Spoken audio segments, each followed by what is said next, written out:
भगवानले धरावन छोड्नु भएछ भन्ने थाहा पाउनुभयो। आफ्ना नाति परीक्षितलाई सिंहासनमा बनाएर राज अभिषेक गर्नुभयो। अनि उता मथुरामा वज्रनाभलाई अभिषेक गरेर 5 पाण्डवहरू साधुको वेश धारण गरेर स्वर्गारोहणी हुँदै हुँदै जानुभयो।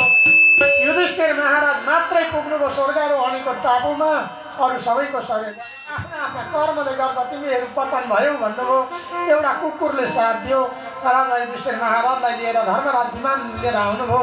इन्द्र आउनु भएको त्यो विमान लिएर कुकुरलाई पहिले चढाउनुहोस् भन्दा कुकुर स्वर्ग जाँदैन भनेर भन्नुभयो। कुकुरको संसर्ग गर्नेवाला व्यक्ति पनि स्वर्ग जाँदैन भन्नुभयो इन्द्रले भन्नुहुन्छ। युधिष्ठिर महाराजले ढिप्पी गर्नुभयो, म स्वर्ग जान्न यहीँ बस्छु। मेरा 4वटा भाइले पत्नीले मलाई साथ दिएनन्, कुकुरले साथ दियो, म छोड्दिनँ भन्दा कुकुरको रूपमा धर्म आउनु भएको रहेछ। परीक्षा गर्नका लागि विमानमा लिएर सर्व लिएर जानुभयो। नरकको दर्शन गराउनुभयो। नरकमा जति थिए युधिष्ठिरको दर्शन गर्ने जति सबै स्वर्ग गए। अब परीक्षित महाराज दिग्विजय गर्न जानुभएको थियो। आफ्ना पूर्वजको गुणानुवाद सुन्नुभयो। एउटा नदी किनारमा धर्म र पृथ्वी संवाद गर्दा रहेछन्। धर्म पनि लुटा रहेछन्। एउटा पाउले मात्रै जमिनमा टेकेका, 3 पाउ लखराक लुखुर गर्ने। एउटी पृथ्वी रूपी गाई लुती दुब्ली पातली। तिमी किन दुब्ली भयो पातली भयो के कारणले हो भनेर सोद्धा तपाईँलाई के थाहा छैन र मैले भनौँ सूचक कस्यापि तात्पर्य द्वेष गर्नेवाला व्यक्तिलाई जुन द्वेष हुन्छ सूचना गर्नेलाई पनि त्यही द्वेष हुन्छ भनेर हजुरले भन्नुभएको होला। तपाईँ पनि पहिले सत्ययुगमा 4 पाउले टेकेर सिगुनी हन्दै डुक्रिँदै हिँड्नुहुन्थ्यो। त्रेतायुगमा लागेपछि एउटा पाउ तपाईँको नि भाँच्यो। द्वापर युगमा दोस्रा 2टा भाउ भाँचे। अहिले यो द्वापरको अन्त्यमा तेस्रो पनि पाउ भाँच्यो। एउटा पाउले टेकेर उभिराख्नु भएको छ। अन्तिममा यही पाउ पनि नाश होला के गर्नु भनेर वार्ता गर्दा रहेछन् परीक्षित। अनि त्यही अवस्थामा एउटा शूद्र जातिको व्यक्ति आएर धर्म र पृथ्वीलाई लात्ताले प्रहार गरे।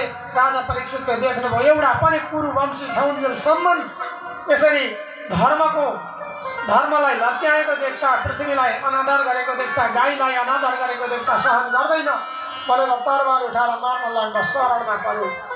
महाराज शरण दिनुहोस् भन्नु। मेरा देशदेखि बाहिर जा भन्नु। महाराज कहाँ जाउँ? सूर्यको उदय चालदेखि अस्ताचलसम्म तपाईँको शासन छ भने त्यसो भए निश्चित ठाउँ दिन्छु भन्नुभयो। जहाँ हिंसा हुन्छ, जहाँ मदिरापान हुन्छ, जहाँ जुवातासको खेला हुन्छ त्यहाँ गएर बस। जहाँ वेश्यावृत्तिको कार्य हुन्छ त्यहाँ गएर बस भनिदिनु भयो।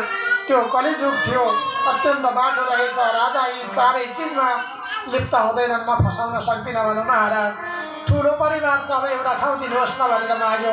त्यसो भए अन्यायपूर्वक जसले धन कमाउँछ त्यो अन्यायपूर्वक कमाएका धनमा गएर बस भनिदिनु भयो। जात रूपम अन्यायको धन भनेको सुन हो। अन्यायपूर्वक कमाएको सुनमा गएर बस भनिदिनु भयो। जरासन्धलाई मारेर ल्याएको मुकुट रहेछ, कलिजुग गएर त्यही बसो। कुनै दिन राजाले त्यही मुकुट लगाएर जङ्गलमा हिँड्नु भएको थियो।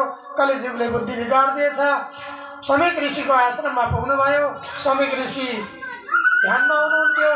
अन्न पानीको व्यवस्था गर्नुपर्छ भनेर ध्वनि साधुले आँखा हेरेन भनेर मरेको सर्प रहेछ बाटामा, गलामा भिराइदिए। ऋषिपुत्रले यस्ता उद्दण्ड राजालाई आजका 7 दिनमा तक्षक नागले डसेर मृत्यु होस् भनेर श्राप दिनुभयो। दंश कृष्ण कुलाङ्गारम तक्षका सप्तमे हनि भनेर श्राप दिनुभयो। राजा त्यहाँबाट जानुभयो। मुकुट उतार्ने बित्तिकै मेरा परा ऋषिलाई मैले आज श्राप गरेँ, के हुने हो, मेरो ऐश्वर्य नष्ट हुन्छ भने पनि होस् भन्दै हुनुहुन्थ्यो। ऋषिले बाबु तिमीले श्राप दिएछौ, राजालाई अन्न जलको व्यवस्था गर्नु पर्थ्यो, धार्मिक थिए राजा। भगवानसँग प्रार्थना गर्दै हे भगवान मेरो अपरिपक्व पुत्रले हजुरका भक्तलाई नजानी बुझिकन श्राप दिएछन्, क्षमा गरिबक्सियोस् भनेर भन्नुभयो। गौरमुख नाम गरेका शिष्य थिए, जाऊ बाबु राजालाई सुनाइदियो, आजका 7 दिनमा तिम्रो मृत्यु हुन्छ अरे भनेर खबर सुनाउन पठाउनु भयो। राजालाई सुनाइदिनु भयो, महाराज तपाईँको आजका 7 दिनमा मृत्यु हुन्छ अरे, अन्त्य सुधार्ने काम गर्नुहोस् रे भनेर खबर सुन्नासाथ आफ्ना पुत्र जन्मेजयलाई, परीक्षितका पुत्रको नाम हो जन्मेजय, जन्मेजयलाई राजा बनाएर गङ्गा किनारमा गएर उत्तराभिमुख भएर रहनुभयो। आजका 7 दिनमा जसले मलाई मुक्ति दिलाउनुहुन्छ भनेर प्रश्न गर्दा कुनै ऋषिहरूले यथार्थ निश्चय गर्न सक्नु भएन। एउटा सिंहासन लगाउनु भयो, मलाई जसले 7 दिनमा मुक्ति गराउँछ त्यस्तो व्यक्ति आएर सिंहासनमा बसोस् भन्नुभएको थियो। तत्काल सुखदेव स्वामी आएर सिंहासनमा विराजमान हुनुभयो। सुखदेवजी महाराजको प्रणम्य मूर्ना वहिता कृताञ्जलि नत्वा गिरासो नृतयान्वपेक्षत। राजा परीक्षितले स्तुति गर्नु पूजन गर्नुभयो। यहाँ सब उठेर फुल चढाइदिनु, सब फुल चढाइदिनु पण्डितहरूलाई पनि।